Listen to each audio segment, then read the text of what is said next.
Okay, hey everyone. I guess this would be the sequel to my Remington's ramblings. This is me sitting here and talking. I don't want to step on Matt Glanfield's toes, so I can't call it a sit and talk, but whatever. Anyhows, this will just be an informal video where I basically talk about whatever happens to come across my mind, or any topics that you, my viewers, suggest. So, first let's do some viewer appreciation stuff. If I can find my notebook. Right here. Got a bunch of new viewers, believe it or not. I'm going to say that most of these are because of the live shows from Mini Wargaming. So, thanks, Vault members. Okay. So, new viewers are Clint Barton, Tayton Clate, Max Payne 390, Warbog 389, The Barton Platypus, let's see, Catharsis Wilder, Clitoritico, Pellegrinos, and Bad Space Wolf 13. Thanks, guys and or girls. It's people like you that make all this crap worthwhile. Okay. So, let's see. Some people wanted to know if I had any stories from my military service. Typically you'll find people that work in, these kind of high-risk jobs have pretty interesting stories. My job is by definition high risk because I was in the military, but I was mostly safe and sound within a bomb-proof building. So, and my base didn't have like a whole lot of camaraderie or anything where we would get together and have a good time. So there's not a whole lot of stories. A lot of the things that I could tell, I could talk about, are a lot of, you had to have been there kind of stories. So I'm not going to try to go into any of those. Some common questions would be things like, did you kill anyone? And while we aren't supposed to talk about stuff like this, really, I can say that I haven't personally killed anyone, but I have been involved in the killing of our country's enemies. Directly involved. And have I seen anyone die? The answer to that would be yes. Not in person, but I have seen live video feeds where I've actually been there while we were getting the feed live, and we were taking out our enemies. So, I can say yes to that, and we're not going to talk anymore about that. Okay, military stuff. Let's see, what can I talk about? I was a 1 in 5. 1 in 5 is ELINT. There's several ints, as in intelligence.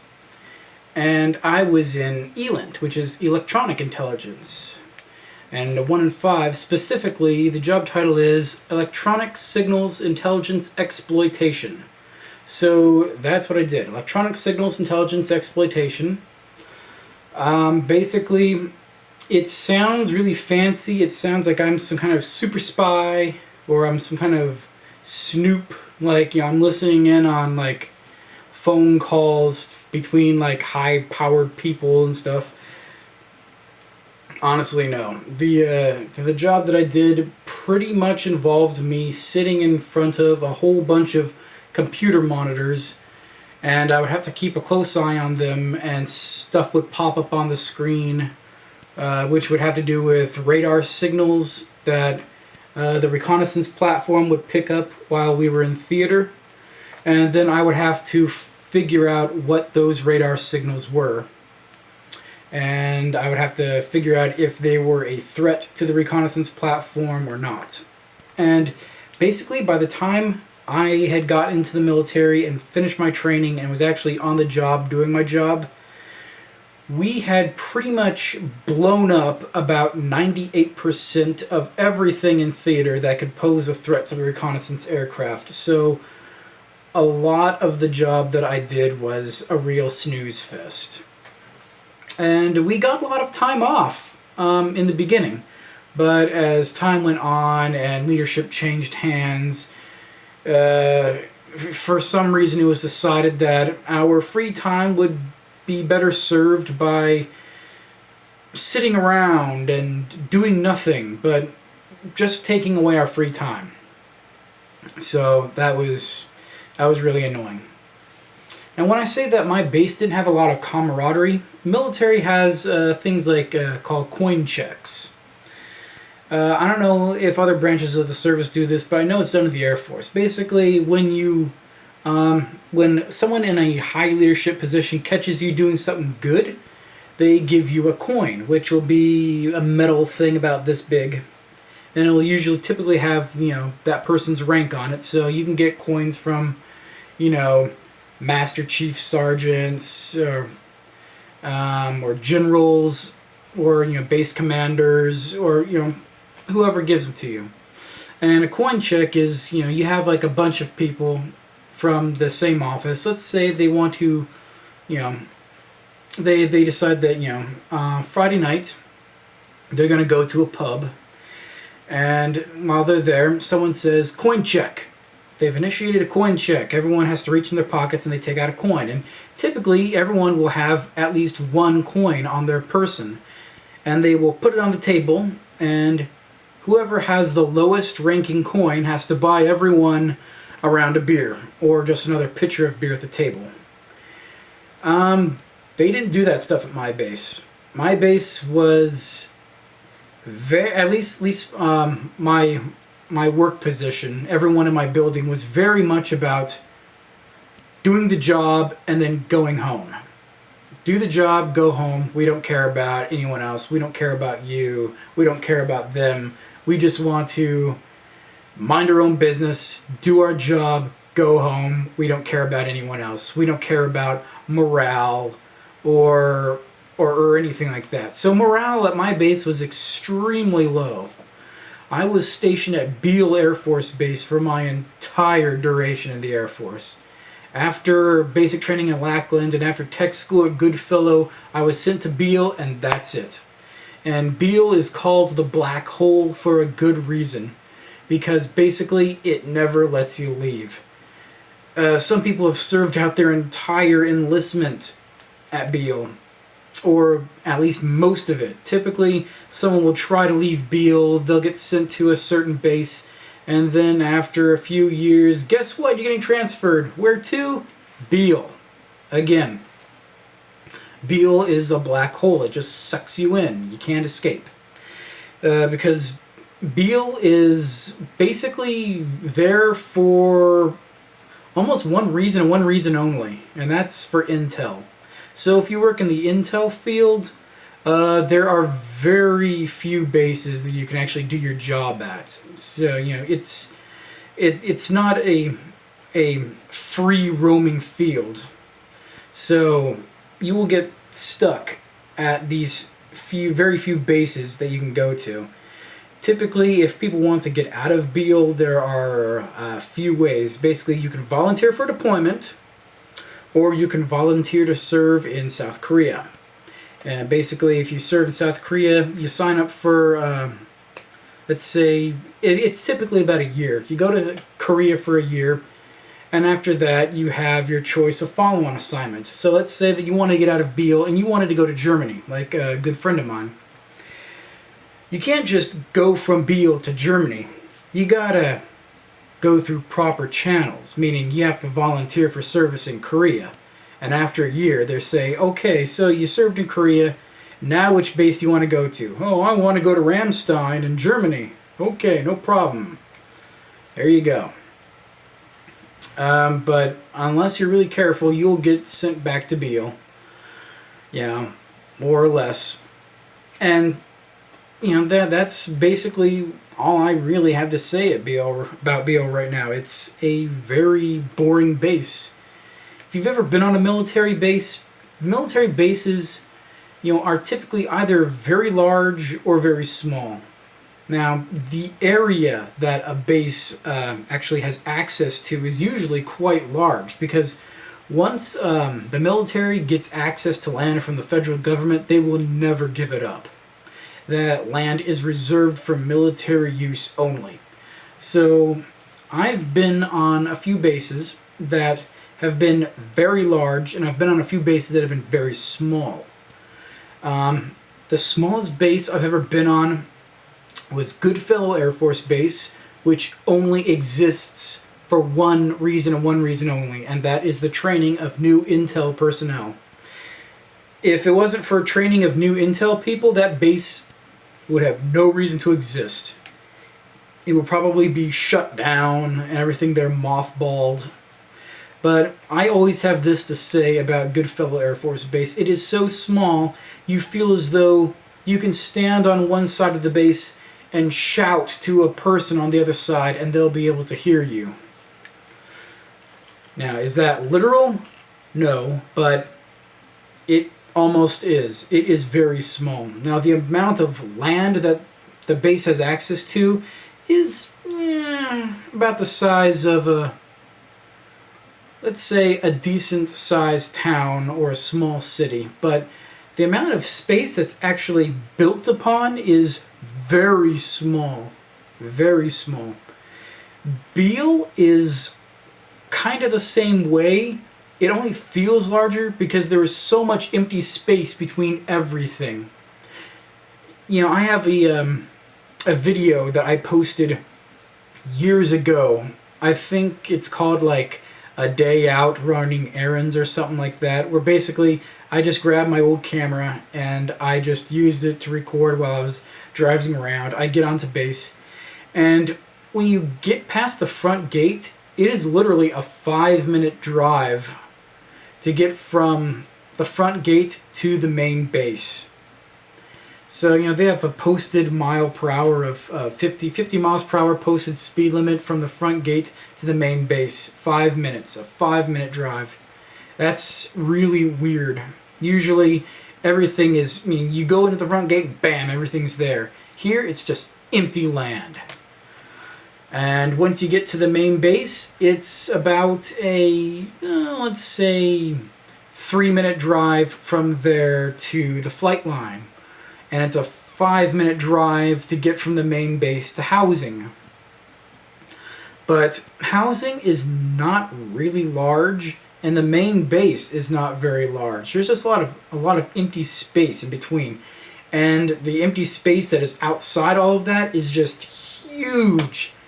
I borrowed a friend's truck when he was home visiting family. He let me borrow his truck, and I said, you know what? Now's a good time to go and explore all the places on the base that I've never been to. So I got in his truck and I started driving, and quickly it went off-road because the paved roads just ended. And the base is so huge that they rent or lease out the empty land to local ranchers. And so about the time where there was no longer a fence separating the truck I was driving from the cows, I knew it was about time to turn around. And I had been driving for a good long while, and I still hadn't reached a fence that said this is the base limit. So Beale is really huge in terms of how much space they have available. It's really small with what is actually built on it. Okay, military, done with. What else can I talk about? How about what am I reading right now? It's always a good idea to have a book that you're reading. Even if you're only reading like a chapter a day or just some a day, it's a good idea to have just a book that you're reading, because you always need to exercise your mind. Right now I'm reading, I think 3 books, and all of them are 40K books. Out in the living room on the dining room table, I typically try to read some of this when I'm eating, is the Ravenor omnibus about the Inquisitor Ravenor. In the bathroom, where I get most of my reading done, is the Blood Angels second omnibus. So I am starting the second book in that omnibus right now. And here in my room I have Horus Rising. I've only gotten through the first chapter of this, since I don't seem to do a whole lot of reading in here. There's always something else to do. But it's always a good idea to have a book, especially if it's one you like. I mean, if you just pick up a book and you start reading, chances are you're going to get pretty bored. But find something that you like, that you enjoy, and start reading. And you might very well be pleasantly surprised at how much the book just grips you and says, no, you're not putting me down. You're going to read me. You see that back cover? You're going to reach it. You're going to reach it fast. That has happened to me on more than one occasion. Books have called to me. One of them was a book called Who Censored Roger Rabbit?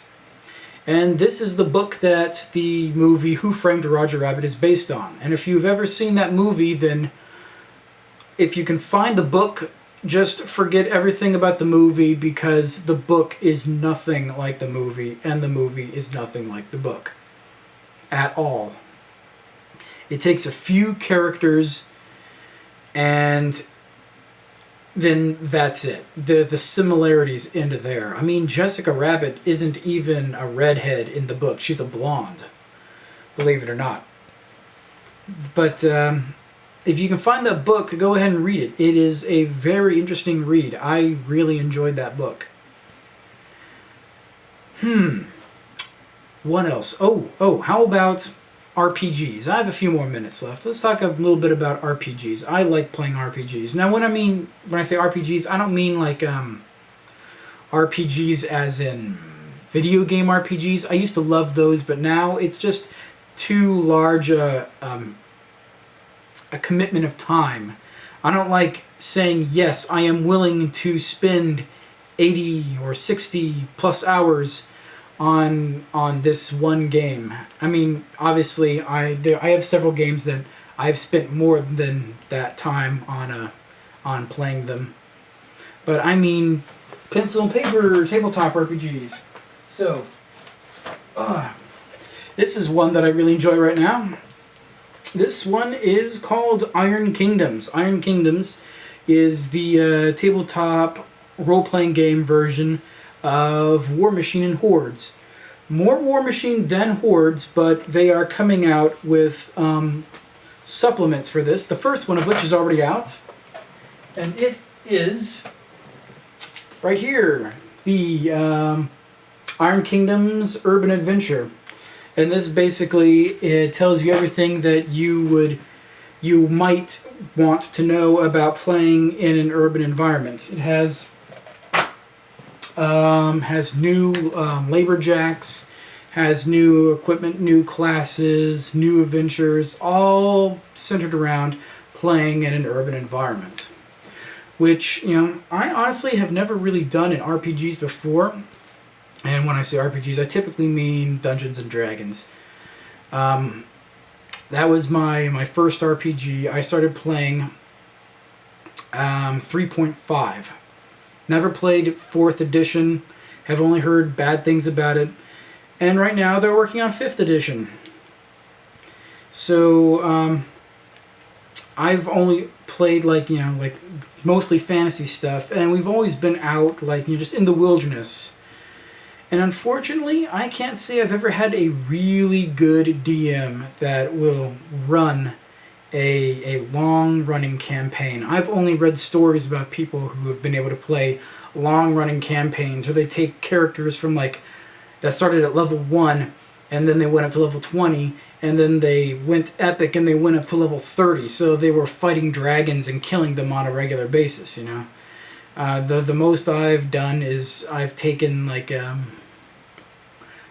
third level character, and he went all the way up to level 8. That was the longest I ever got to play a single campaign. So our RPGs are a really great way to flex your imagination. If you can find someone that is really good at running a game, I encourage you to get in on it, because I mean, all you need is seriously is like a piece of paper, a pencil, and your imagination.